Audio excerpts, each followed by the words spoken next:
kana hundayyuu akka ishiin abbaa manaa qabdu ani hin beeku ishiin garuu achitti jiran waan kana hunda gochaa turte lamaan keenya yeroo barbaadde haa ta'u tarii ani kamajjeesoo akka ishiin barbaadde adoonno ayyaantu maaliif akka kana wotanaaf hin galle abbatu miti lola guddaatti deemuuf deema ragaaleewwan hedduu biraan qaba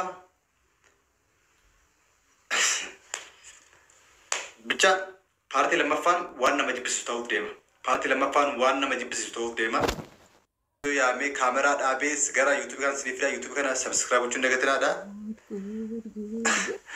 YouTube kana subscribe ta'u kabajamtoota hordoftoota akkam jirtu nagaa keessanii ani baay'ee galata waaqaatu baga jiraattan baga arageessanii egaa jechuudha duuba waan baay'eetu dhufa duuba namni kun jechuudha ayyuun jaalallee kootidha ayyuun kuno ana faana turte osoo ana faana jirtu Sa'iidootti heerumte jechaa jira ana faana jirti garuu ana bilookii nagooteetti ani YouTube shiyyuu hin argu lakkaasheen bilbila koorraa YouTube shi hunda bilookii goggooteetti humaan argu kanan argeeyyuu TikTok irrattidha ana faana jirti jaalallee kooti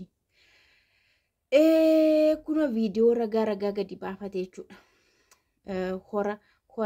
hora maanidha hora Finfinnee hora Bishooftuu wajjin deemnee yeroo maastarsii koo eebbifame qophii naa gootee guyyaa dhaloota koo sarpiraayis na gootee naa kabajjee arragaa hundumaan qabaa mucayyoon kun nama lamatti heerumuu barbaadde moo maalidha ani akka ana faana jirtuttan beeka yeroo baay'ee busy of gooti yeroo baay'ee in argu inde nama lamatti heerumuu barbaaddeeyyuu jedhe kaataaf jedhe dhufe waggaa tokkoo fi ji'a 5 wajjiniin turre inde maal jedhaa irraa namni kun wayinee balaachu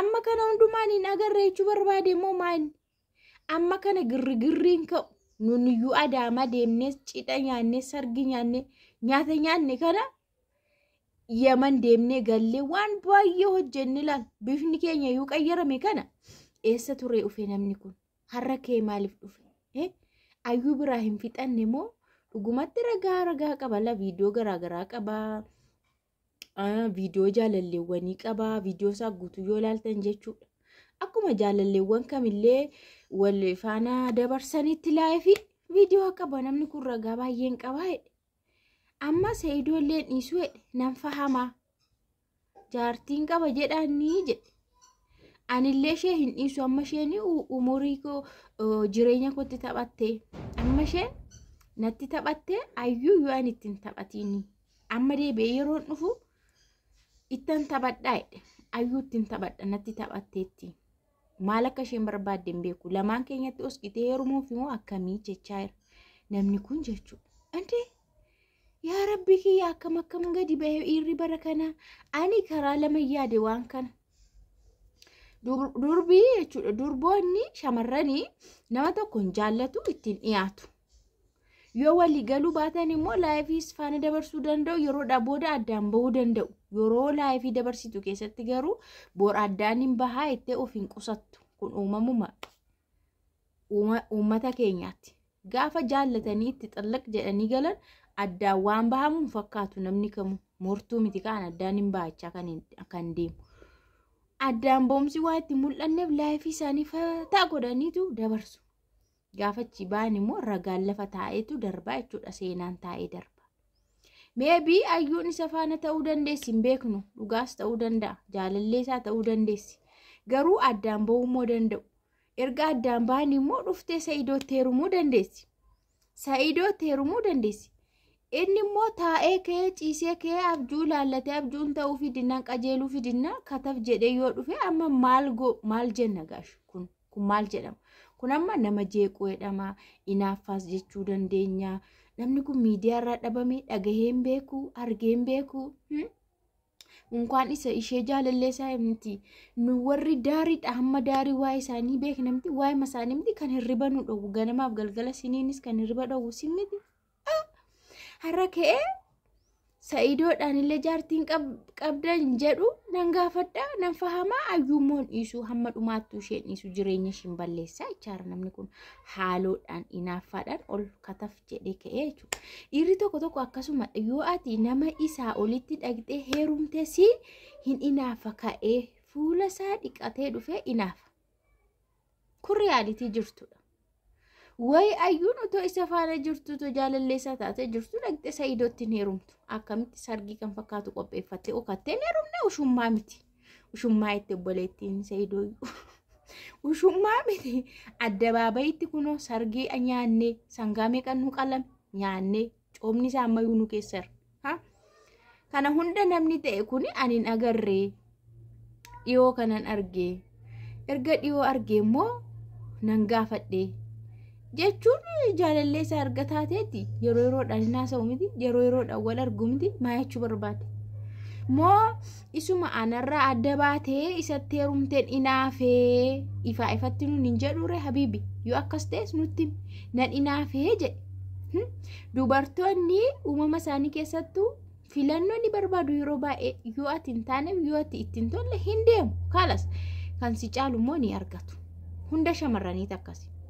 Atamman taaneef miti sifaana ta'anii yoo ati ta'uufi baattee wayi sirraa adda ba'anii dhaqanii hin hidhamanii ta'anii qileenxoon galanii itti fufa laayifii qaxxilaal hiyooti qaxxilaaliidha maariffaa oromoffadha. Okay. Laayifiin itti fufa jireenyi itti fufa. Deemtee kuna Sa'idoo ishii argattee akka barbaadde ol baastee gadi buustee akkaawuntii ishii irratti miiliyeenaan gashuu 800 gashuu kuna mucaa da'uudhaaf miiliyeena 4 qopheessaa jiru argatteetti habiibi. Ati immoo mucaan kun maal akkatti itti tolee qibishbish jettee inaaftee yoo ol kaate Allaahu alam hin beeku. Ani san beeku warri dhiira dubbii akkanaa dhiisa. Dubartoonni illee dubbii akkanaa dhiisa. Erga namni tokko sirraa adda bahee adamma akkatti natti mul'ate la awudeensi isin akka biraatti isinitti mul'achuu danda'a. Ani garuu akka namaatti wanti natti mul'ate kanadha. Ayyuun erga isarraa adda baate laayifii akka nama kamii qabaachuu dandeessi akka nunis isinis laayifii qabaattanii darbitan warri darbitan jechuudha qabaachuu dandeessi.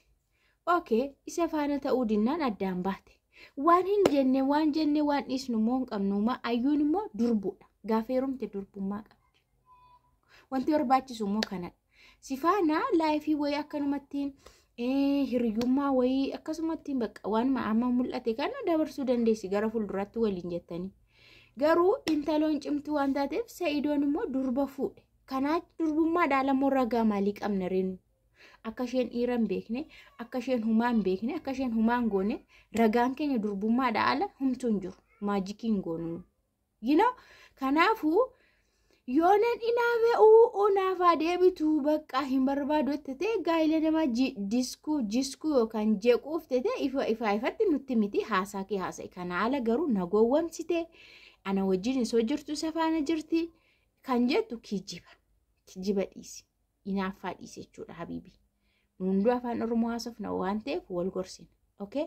Akkanumatti mucattii maqaan balleessini Sa'idoo faallee hin jeeqini akkattu jiruun isaanii jeeqameera akkattu nagaa dhabaniiru karaa meeqa jeeqamaniiru. Ammoo ati immoo dubbidaa wayisa maayii keessa gadi dub jettee ufteetta nagaa nu kenna. Nagaa barbaadna nagaa nu kennadhaan dhaqaati.